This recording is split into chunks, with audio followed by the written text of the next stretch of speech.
Emperor's crystal, General. Good.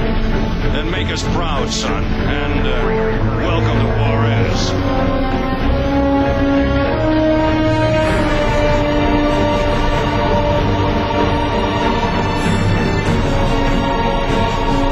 Hi, I'm Whitney Robinson. I worked at Red Storm on Gra, and now I'm working in the Paris studio on Gra 2 as a level designer. I will be guiding you through the developer diaries, giving you an inside look at how we're developing this game. Today we will present to you the look and feel we want to have for this game. We're here with artistic director Corinne Villon and lead engineer David Razor.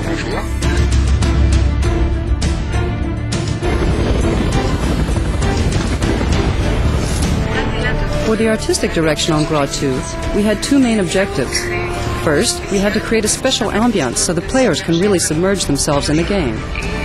And secondly, we had to rework certain elements from Gra 1 that needed to be improved upon. For Gra 2, we developed a lot of new elements that we added to the game in order to enrich the storyline and bring in some new tech features. The game takes place on both sides of the American-Mexican border. The idea was for the player to protect the U.S. from any direct attack on U.S. soil. In order to build the drama around protecting this borderline at all costs, we have two main things. Through the use of filters, you can identify exactly which side of the border you're on, whether it's the U.S. or the Mexican side. The idea is that the graphic rendering evolves dynamically, giving an aspect to the game that's much more realistic than in the previous version.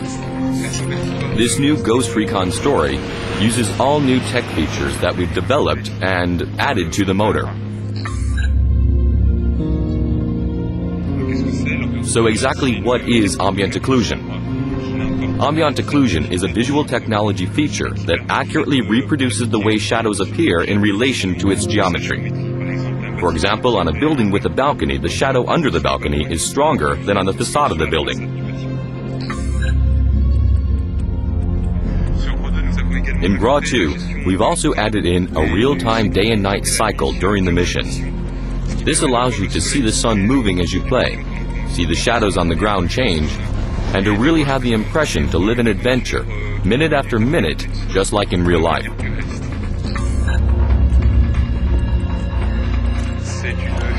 This feature simulates the way the light interacts with various elements. For example, if the sky is cloudy and we look up, we can see the sun's rays passing through the clouds. It's a lighting effect used in function with the transparency of an object, especially with very thin objects like leaves. So when you have an object that is essentially opaque, and if we place a light source behind it, you can see different details appear like the veins of the leaf or even the shadows of other objects that are behind it. The second artistic choice we made to emphasize the different situations on each side of the border is the level of destruction in the environments. Artistically, it means that the U.S. side will look pretty clean and untouched, while the Mexican side will show a lot of destruction, with special effects, fire, smoke, etc.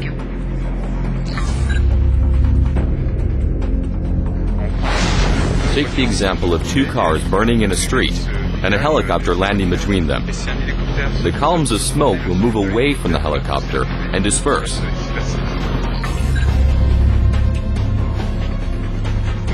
We've also added in a new feature called Depth Sprite, which makes sure that this smoke doesn't cut through objects like buildings. Hence the smoke seems much more natural and we no longer notice the artificial side that was present in the previous games. Actually, this is the kind of feature that you won't notice after you're used to it, but you will always notice when it's not there in other games that don't have it. This means that we can now have missions that take place in the middle of a storm, affecting the environment even after the rain has stopped by leaving puddles of water. And there are also sandstorms in the game. All that brings more variety to the gameplay. What's important is that each feature is developed separately, but they interact with one another. For example, ambient occlusion combined with HDR lighting simulates an extremely realistic light, making it almost exactly what the human eye would perceive. The combination of all of these new and advanced technologies is not just to look pretty, but also to make the game more fun. Because if we work closely together with Corinne to develop everything that's necessary to have a better quality game, we also work with the game designers, but bring them all the solutions necessary in order to have a gameplay that's richer and more fun for the player. I need this taken out!